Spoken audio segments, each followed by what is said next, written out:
দুপুরে হঠাৎ বৃষ্টি একটু ধরে আসতেই চারজনে মিলে বেরিয়ে পড়লাম হাওড়া স্টেশনের উদ্দেশ্যে।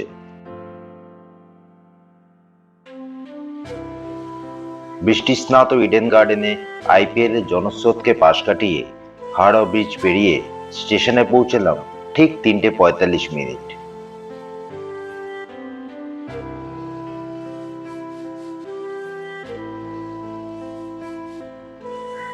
আমাদের ট্রেন 4:25-এর হাওড়া দুমকা এক্সপ্রেস, গন্তব্য রামপুরহাট।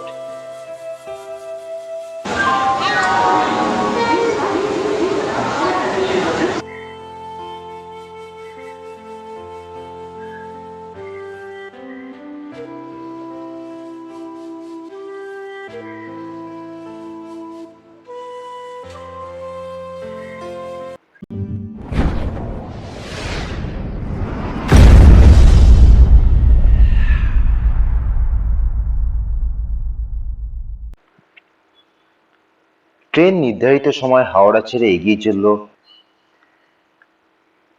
আর তার সাথে জানলা দিয়ে অপূর্ব নৈসর্গিক দৃশ্য উপভোগ করতে করতে আমরাও চলতে লাগলাম।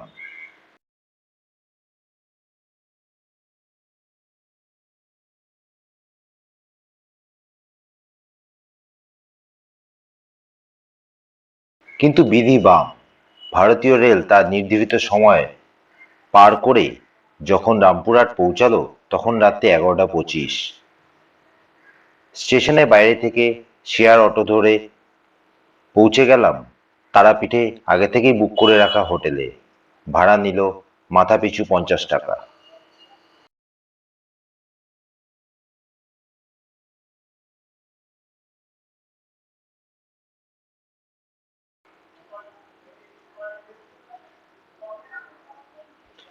সকাল হতেই স্নান সেরে বেরিয়ে পড়লাম মন্দিরে পুজো দেওয়ার উদ্দেশ্যে।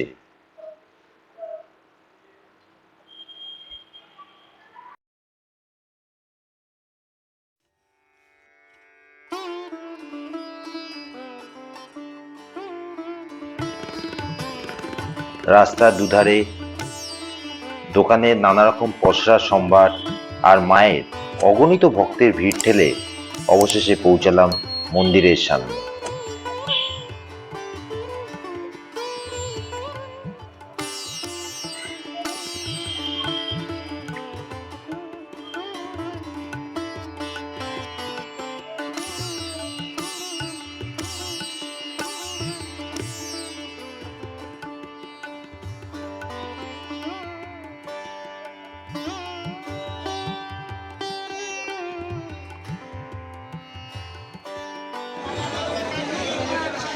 এই মন্দির চত্বরেই রয়েছে সাধক বামদেব, চন্দ্রচূড় ভৈরব, শ্রী শ্রী বিষ্ণু নারায়ণ, ষষ্ঠী মাতা ও বজরংবলীর মন্দির। মন্দিরে ঢুকলেই বাঁ হাতে পেয়ে যাবেন পূজা সামগ্রী কেনার দোকান। পুজো দেওয়ার জন্য ঠাকুরমশাইও আপনারা ঠিক করে নিতে পারবেন ওই দোকান থেকেই। ডেসক্রিপশন বক্সে কন্ট্যাক্ট নাম্বার দেওয়া থাকবে, আপনারা চাইলে যোগাযোগ করতে পারেন।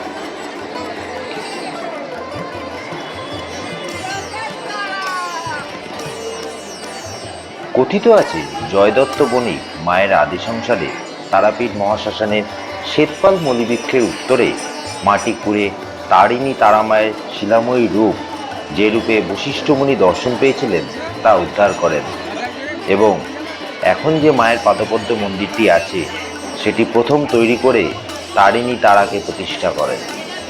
সময়কাল আনুমানিক 1001 থেকে 1010 বঙ্গাব্দ। এর প্রায় 250 বছর পর বীরভূম জেলার ময়ূরেশ্বর থানার অন্তর্গত মল্লারপুরের জমিদার শ্রী জগন্নাথ রায় মায়ের স্বপ্নাদেশ পেয়ে জিউস কুণ্ডের দক্ষিণ দিকে মায়ের বর্তমান মন্দিরটি নির্মাণ করেন।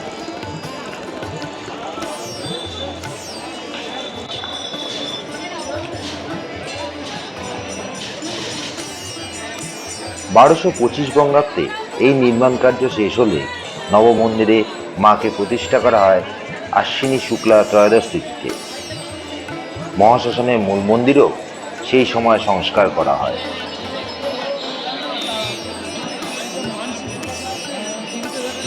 জগন্নাথ রায় মহাশয় তার জমিদারি ব্রাহ্মণ পণ্ডিতদের আহ্বান করলেন নতুন মন্দিরে মাকে প্রতিষ্ঠা করার জন্য। সবিস্তারে সব আলোচনা হলো, কিন্তু মায়ের মূল মন্দির ফাঁকা করে কোনো পণ্ডিত মশাই জগন্নাথ নির্মিত মন্দিরে মাকে নিয়ে যেতে সম্মতি প্রকাশ করলেন না। জগন্নাথ রায় মহাবিপদে পড়লেন। কি হবে মা, এই চিন্তায় মগ্ন। সেই সময় ভালিয়ান গ্রাম নিবাসী কালিদাস ভট্টাচার্য মহাশয় সুপণ্ডিত ছিলেন ও সাধন ভজনে মগ্ন থাকতেন।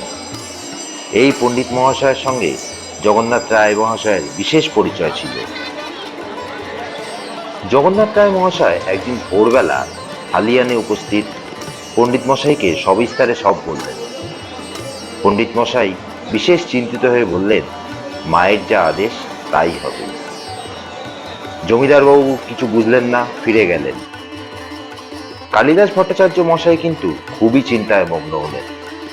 রাত্রে বিলাসপুরের ঘাটকালী তলায় মায়ের আদেশ লাভের জন্য গভীরভাবে তপস্যা মগ্ন হলেন। সারা রাত্রি সারা দিন পেরিয়ে গেল, আবার রাত্রি নেমেছে। কালিদাস তপস্যা মগ্ন। ভোর রাতে ওই স্থানে একটি বাচ্চা মেয়ে এসে কালিদাসকে যেন কানে কানে বলে গেল, কেন রে এত চিন্তা করিস? আমার মূর্তি তুলে সরিয়ে নিয়ে যেতে যে অংশ পড়ে থাকবে সেটাই রাখবি। আমাকে যে প্রতি বছর দ্বারকা পা ধোয়ায়। এই বলে চলে গেলেন। সকালে পুকুরে স্নান সেরে বাড়ি ফিরে কালিদাস মশাই সহধর্মিণীকে সব জানিয়ে গেলেন মল্লারপুরে জমিদার বাড়ি। জগন্নাথ বয়সে ছোট ছিলেন। দাদা ঠাকুর বলতেন কালিদাস পণ্ডিতকে। জগন্নাথকে পণ্ডিত মশাই বললেন, জগন্নাথ, মা আদেশ দিলেন মূর্তি তুলে সরাতে যে অংশ থাকবে সেটাই রাখবি। আমাকে যে প্রতি বছর দ্বারকা পা ধোয়ায়।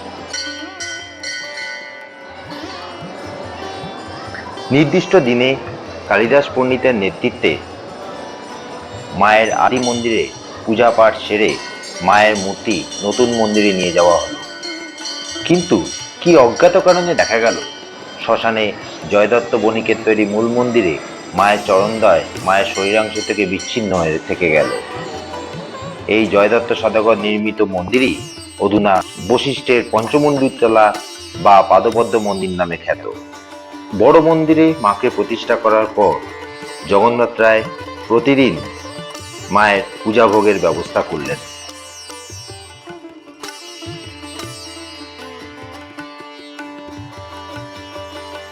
ভক্তি ভরে মায়ের চরণে পূজা নিবেদন করে আমরা চললাম মহাশ্মশানের দিকে।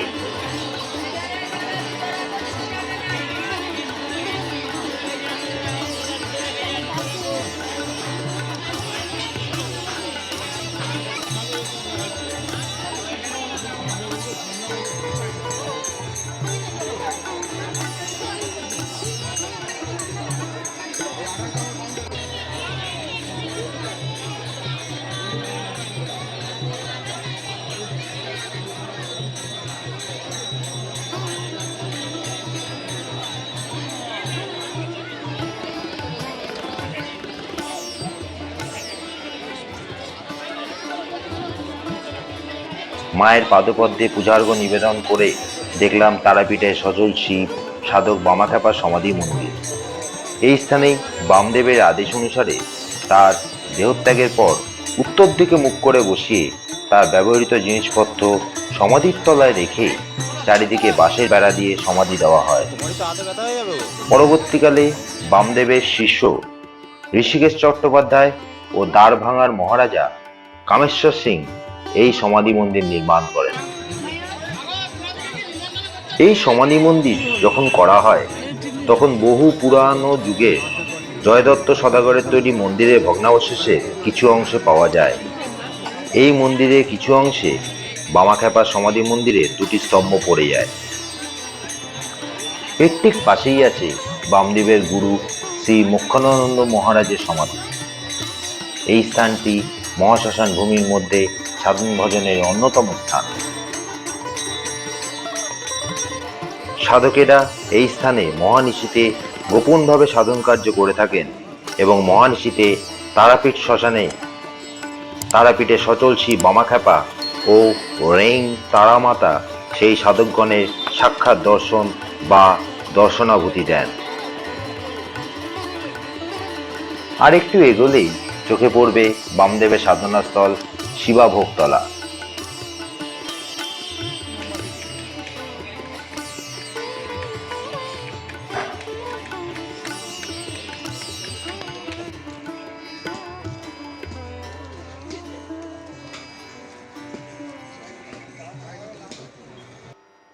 সন্ধেবেলা আবার চলে এলাম মায়ের মন্দিরে সন্ধ্যারতি দেখবার জন্য।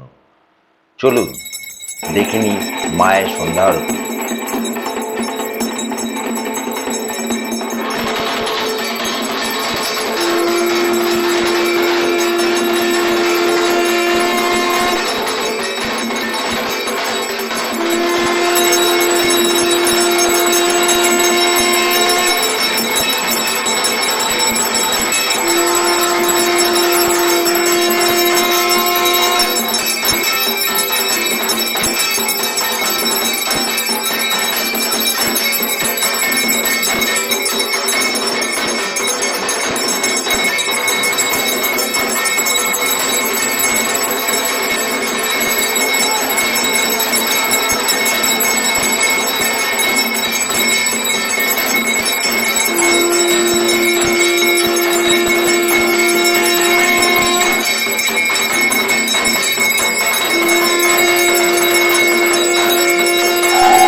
সকাল হোক বা সন্ধে, মায়ের মন্দিরে সর্বক্ষণই ভক্তদের ভিড় থাকে। সবার মুখে শুধু একই ধ্বনি, জয় তারা, জয় মা তারা, জয় শ্রী গুরু বাম।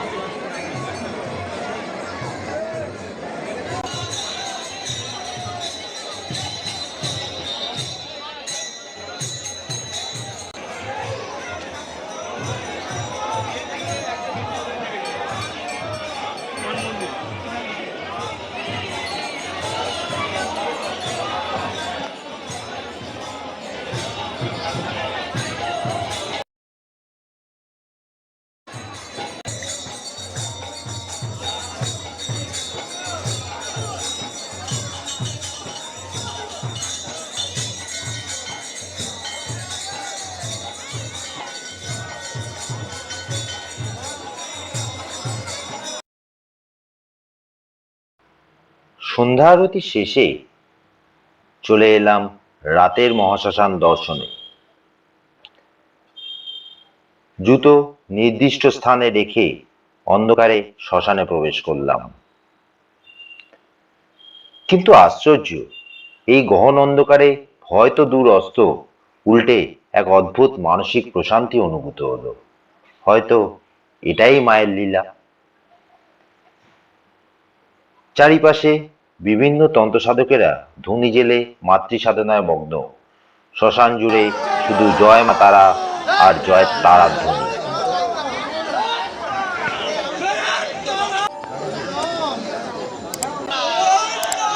ঘন নিকষ অন্ধকারে ক্যামেরার ফ্ল্যাশও বিফল।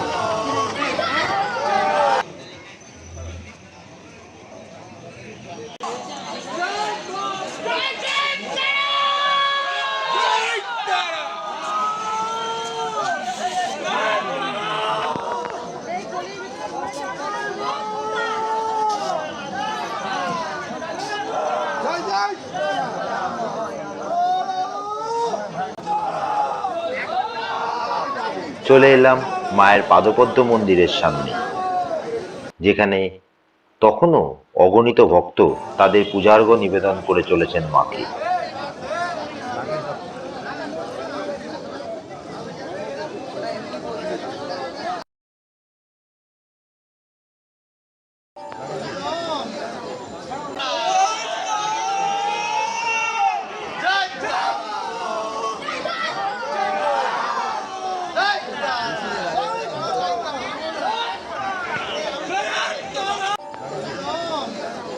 বামদেবের মূর্তিটি অন্ধকারে হঠাৎ দেখলে মনে হবে যেন তাতে প্রাণ আছে। তারাপীঠের সচল শিব বামাখ্যাপা যেন একাগ্র চিত্তে মায়ের সাধনায় মগ্ন।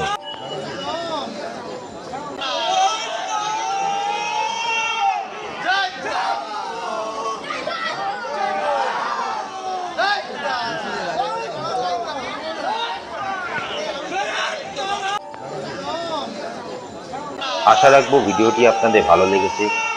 ভালো লাগলে ভিডিওটিকে অবশ্যই লাইক, কমেন্টস এবং শেয়ার করবেন এবং চ্যানেলটিকে সাবস্ক্রাইব করে পাশে থাকা বেল নোটিফিকেশন আইকনটিকে ক্লিক করে দেবেন।